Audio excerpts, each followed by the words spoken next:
Welcome to Frankly Speaking. My name is Onkgopotse JJ Tabane. We're coming to you from the Drakensberg tonight on the sidelines of the Drakensberg Inclusive Growth Forum. We're talking to President Kgalema Motlanthe, who is the convener of this forum, to try and understand why a need for such a forum and what it intends to achieve. Let's talk frankly to him. Good evening, Mr. President. Good evening, JJ. Thank you so much for agreeing to talk to us on the sideline of this very, very important meeting. Why another forum, yet another forum to talk about economic growth in South Africa? Well, we thought that it was important to bring together a cross-section of South Africans to really engage in dialogue on how best we should, take the country forward and the economy in particular, because we know we are confronted by high unemployment levels affecting young people. Now, if the economy does not absorb new entrants into the labor market and also be able to sustain jobs, all manner of social upheavals are likely to be our daily experience here. Well, it sounds like something that government should be doing and being seized with, given the high levels of unemployment, especially amongst the youth, but the general levels of poverty and inequality. Did you think there was a gap in government attending to these very important matters?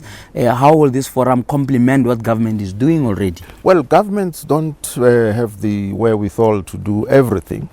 It's always important to, get an active citizenry. And so there's a need and space for different sections of South Africans to do their bit, to step up to the plate and contribute towards the overall forward movement here.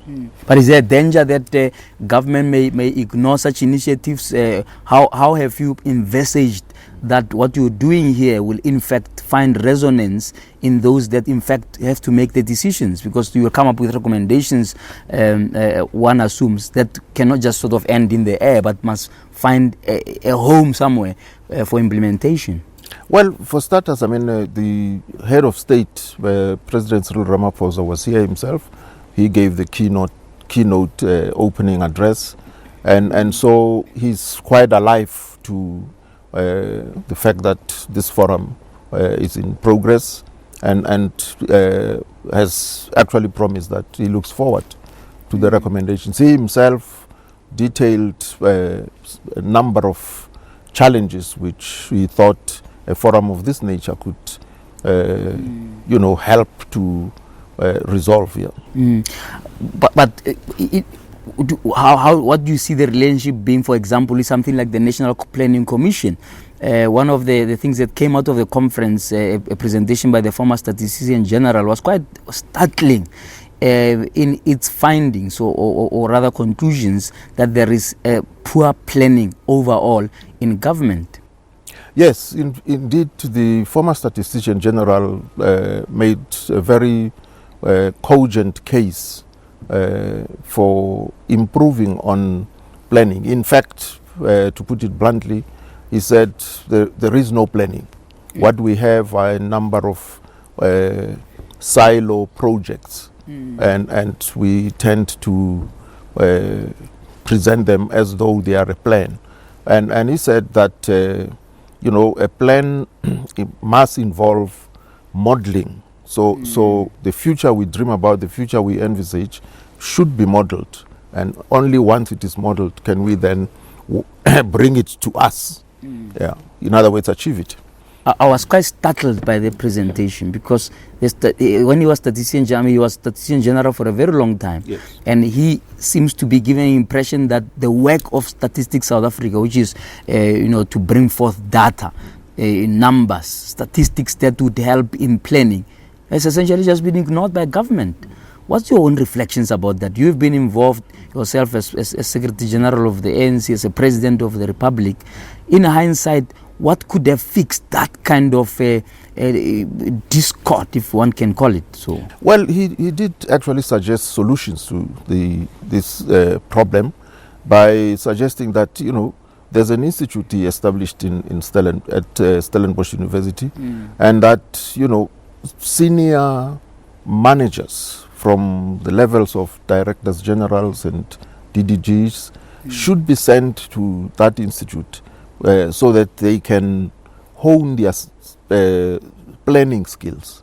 And of course, he also, you know, indicated that the mandate of Stats SA doesn't allow for them to do the modeling and the planning for the country. Theirs is really to gather the requisite data. But now that is out of that narrow mandate, he's now highlighting and you know, the need for the country and senior managers in government to understand how to utilize the data. Just staying with this thing of planning, I was quite startled that he seems to be giving a terrible scorecard to senior managers, director generals in particular, in government, in as far as the capacity to plan is concerned. In fact, he says that there's no capacity to plan across government. What do you think would have, you know, sort of occasion such a thing? Because at a senior level like that, DGs are expected to come up with business plans. They're supposed to actually make sure the DDGs reporting to them also come up with business plans for their different branches. Surely this suggests a lot of collapse in terms of, you know, closing the gap between promises that government makes to people and the delivery of services to our people. Well, you know, what he said resonated with what Professor Sten Sangweni said about the need to transfer the authority to appoint senior managers from ministers to the Public Service Commission, which would then be the body that establishes a body to do the recruitment. And he used the word rigor. He said, you know, the appointment of senior managers must be done, you know, following a rigorous process of assessing whether this person has the right qualifications, the right understanding of issues, and so on. And he said ministers really would not have that kind of capacity. Absolutely. Yeah. We're talking to the former President Kgalema Motlanthe on the sidelines of the Drakensberg Inclusive Growth Forum. After the break, we go in deeper into what was discussed and what it is envisaged will be done with those outcomes. Let's take a break.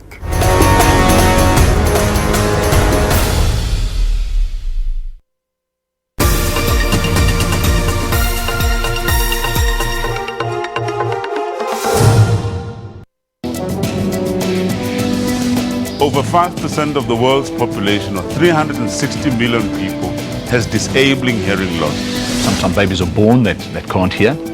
And especially during the pregnancy, where there's some infections that mom could pick up that can actually transmit that damage to the ear, and those children can be born deaf. I don't look at myself as a disabled person. I looked at myself as Bruno, not with a disability. I don't have barriers. I use South African Sign Language because I have a language. And unfortunately, we need to talk to the teenagers and the young people out there. I know it's now fine to go to the concerts and listen to that loud music, but you're actually damaging those little hair cells all the time. And you're not going to pay the price now. You're going to pay the price when you turn 45, 50. And then all of a sudden, we're going to see the damage done. For all your health news, join Health Talk every Saturday from 9 to 10.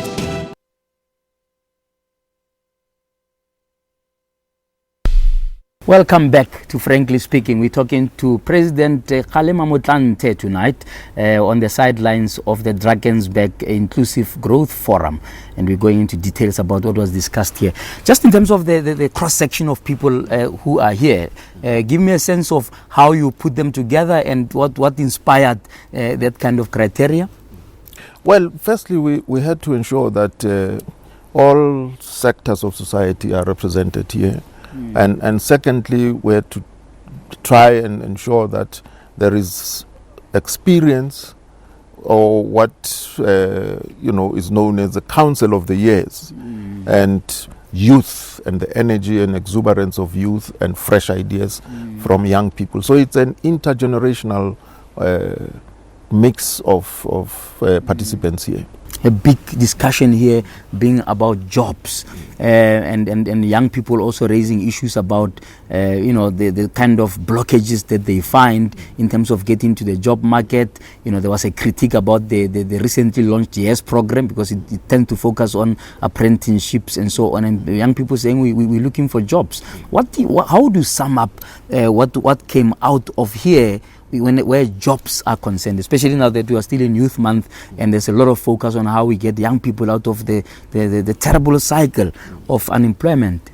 Well, most of the young people who are here are really people who are either busy studying, reading towards PhD qualification, and most of them hold post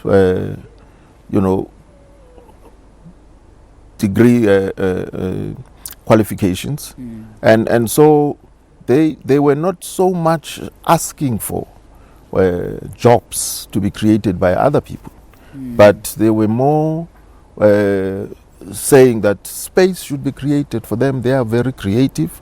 They know what they want. They know how to get around creating jobs themselves. In fact, one of the criticisms they raised was that we should have identified young people who are already creative and solving real problems, because when you solve a problem, a social problem, you actually create an opportunity. So with hindsight, we think we that's a message we got from them, and also that going forward in the future, if we were to organize one more such forum, that's one component we could factor it in, and or perhaps even organizing a smaller version of this, but a very focused one on job creation. In hindsight, do you think that issues of youth development are adequately mainstreamed into how government plans, or do they remain in a little box? Because the young people who spoke here also said that even in terms of your working groups that are part of this conference, actually youth things should cut across. There shouldn't be a standalone working group that just talks about youth, because all the other things, whether it be economic growth or fourth industrial revolution or any other thing that you discussed, there is a youth element across it. Yes, that was the intention. I mean, we felt that this is Youth Month, and if we were just to disperse the young people across working groups focused on other issues to the exclusion of one specifically devoted to youth matters, it would have appeared as though we are bringing them in as an appendage. So there's always that challenge and attention. That's why when you have quotas, quotas serve to focus minds, but in themselves and of themselves, they are not a solution, because the downside is that you are ghettoizing a very important section of society. And so I'm glad that eventually we're able to achieve both focus as well as mainstreaming by spreading young people. They themselves took the decision that they are not going to exclude themselves from any of the working groups. And in the fourth industrial revolution, they were there. They were the major. In fact, they were the majority of the participants in that working group. I wanted to come to this working group of fourth industrial revolution. A lot of people saying there seems not to be a clear understanding of what this would mean for the economy, given that you still have an untransformed curriculum of how of what young people should be studying, what careers they should be going into. And there's a danger that some of what they are studying now in various universities of technology and so on, even on the side of artisanship, etc., may become obsolete in no time. What came out of that fourth industrial revolution to give to give people a sense of comfort? Well, they said, this must begin right at ECD level. And that is, made the point very emphatically that young children know how to, innovate. They are not straight-jacketed by training already, because training also kinds of creates specialists and narrows them. And they said, well, the young children are actually, they know no boundaries. They can innovate right up front. And so that's the first point they made, that it must start right at ECD level. The second point they made was that we shouldn't be necessarily copying what Japan is doing, because Japan has gone in very strongly into robotics, because it doesn't have, the luxury of a workforce which is unemployed. And so they were saying, as we get into this fourth industrial revolution, we must make it work for the country to solve our problems, our peculiar problems, rather than just to fly into it, at the level of trying to create robots and so on. Yes. Yeah.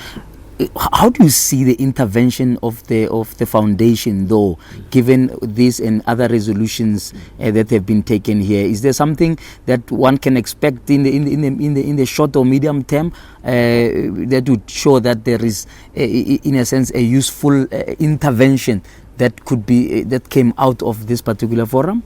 Well, the foundation, with its limited resources, will certainly post all the papers that were delivered on our website, so that they can become accessible to the general public. Secondly, we will produce a comprehensive report. Okay. Yes. Wonderful. And of course that would become a public report. Right. We're talking to President Kgalema Motlanthe on the sidelines of the Drakensberg Inclusive Growth Forum. After the break, we talk about social cohesion and how this forum will engender a new sense of building a new nation.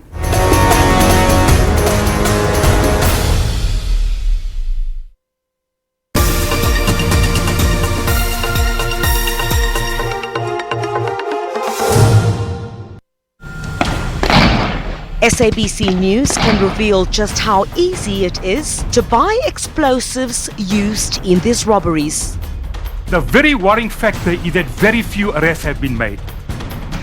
Uma bazizinto ngami engingazazi mina ngazi izinto ngabo abanye abazaziyo bona ukuthi zinjani. Angifuni bazenze bahle ngegama lami.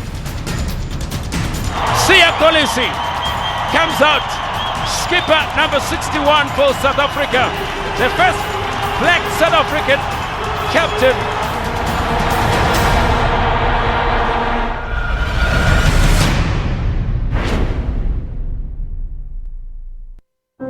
Luyanda's mother could not hold back the tears.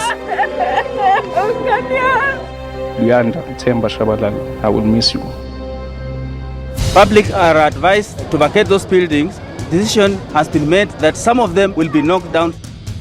We have found widespread intimidation to coerce members of the public to hand over their voter registration slips by reminding them of the violence that occurred during the 2008 election. He's a pathological liar. If you don't withdraw, then I'll have to ask you to leave the room. Speaker, I'm unable to withdraw the truth. Then withdraw from the chamber. I'm coming to you there to hold you. We are going out together.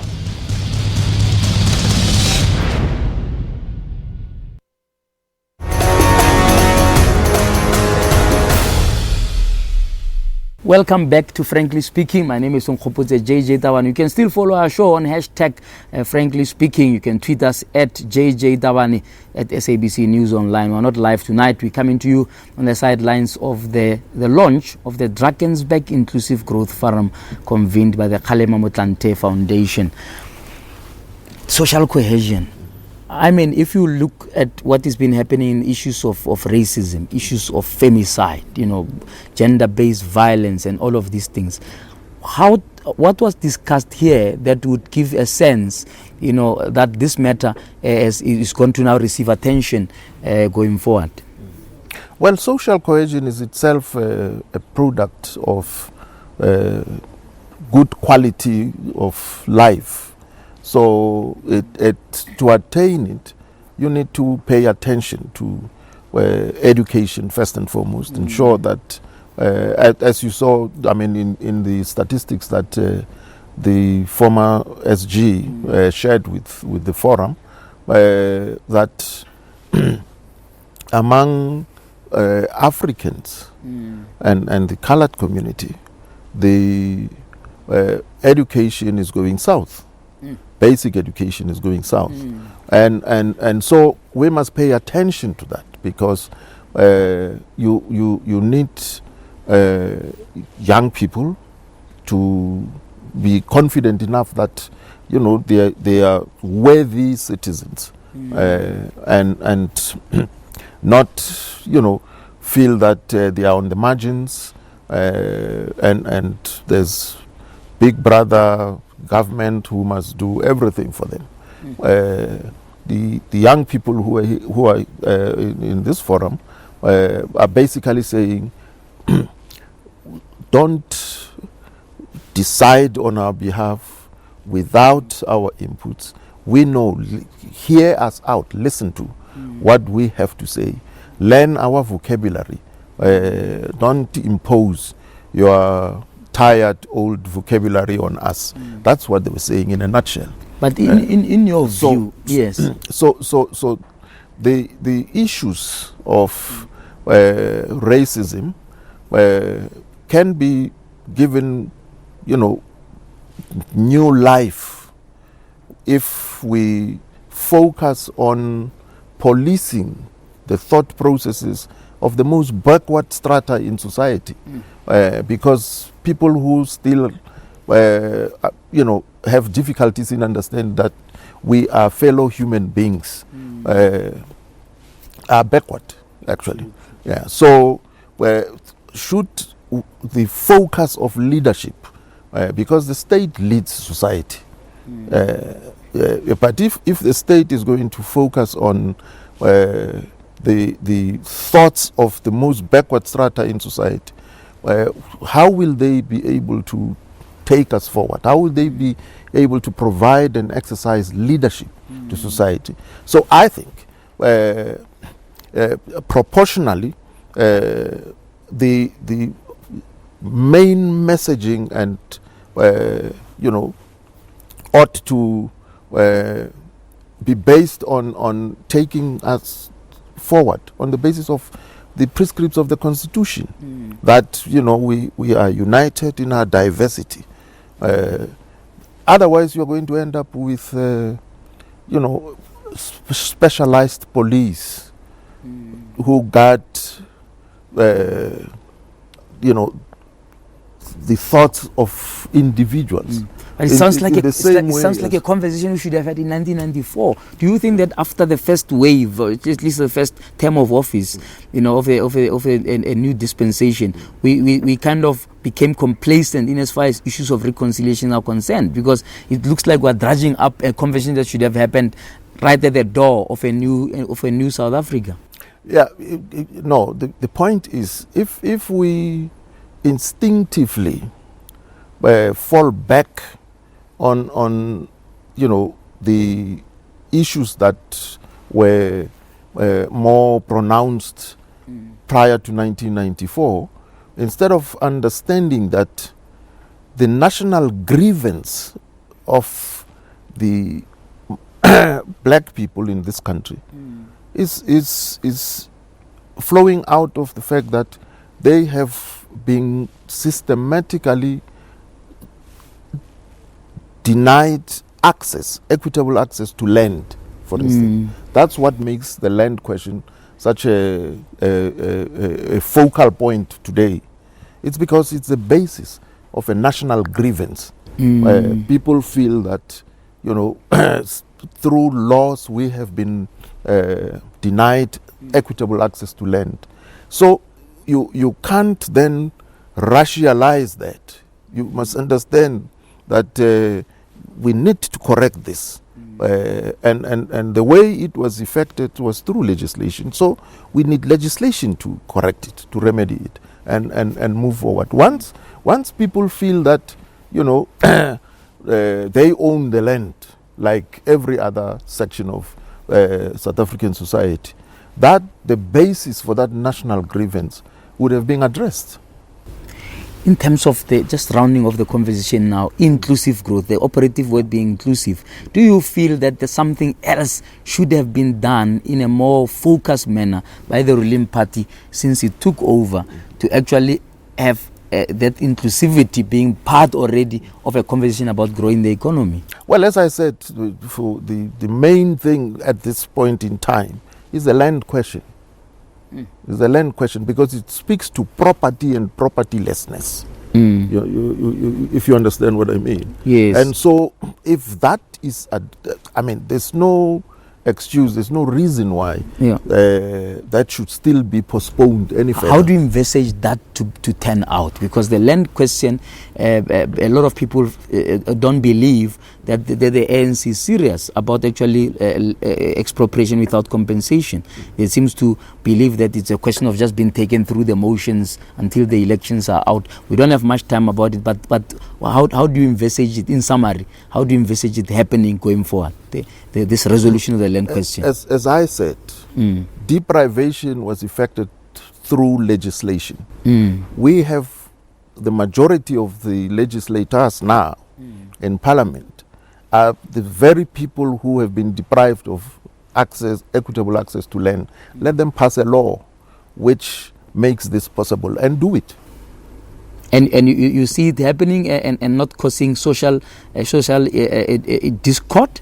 It will not cause social discord at all. It's a just thing. It's provided for in the Constitution. Instead, it will serve to remove the divisive sense of deprivation and national grievance. President, thank you so much for talking to us, and we wish you well in your endeavors. Thank you very much, JJ. Thank you. That was Frankly Speaking, coming to you on the sidelines of the Drakensberg Inclusive Growth Forum. Until we talk frankly again, may God bless you.